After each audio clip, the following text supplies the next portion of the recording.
السلام علیکم۔ آج کی بہت ہی پیاری حدیث کے ساتھ حاضر ہوں، آگے بھی شیئر کر دیجئے گا۔ اس میں ہم لوگ دیکھیں گے کہ ہم لوگ دعا کس طرح سے کر سکتے ہیں اور ہم لوگ کس غلط طریقے سے دعا کرتے ہیں جو ہمیں نہیں کرنی چاہیے حدیث کی روشنی میں۔ حضرت ابو ہریرہ رضی اللہ عنہ سے روایت ہے کہ حضور پاک صلی اللہ علیہ وآلہ وسلم نے فرمایا،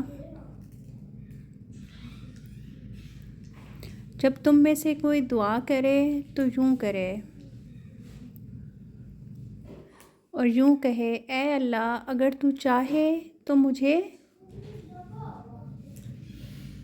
بخش دے، اگر تو چاہے تو مجھ پر رحم فرما، اگر تو چاہے تو مجھے رزق عطا فرما۔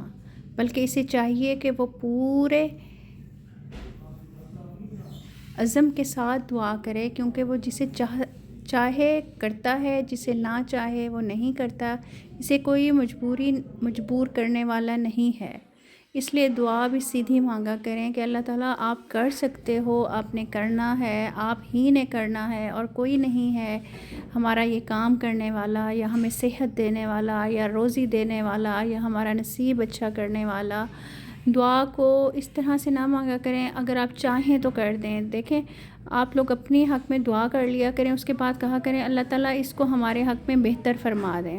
پھر آپ دیکھیے گا اللہ تعالیٰ آپ کے لیے کتنی بہتریاں فرماتا ہے اور اس میں کتنا سکون رکھتا ہے اور کتنا آپ لوگوں کو اطمینان ملتا ہے اس میں، اور بھلائی ہی بھلائی ہوتی ہے اس میں، اس کام میں، اور اللہ تعالیٰ آپ کو قلب سکون بھی اس میں عطا کرتا ہے۔ جب آپ اپنی مرضی اللہ تعالیٰ پہ چھوڑ دیتے ہو اپنی وش بتا کے، تو اللہ تعالیٰ وہ کرتا ہے جو آپ کے لیے سب سے بیسٹ ہوتا ہے۔ تو یہ آپ لوگ ضرور اس پہ عمل کیجیے گا۔ Thank you.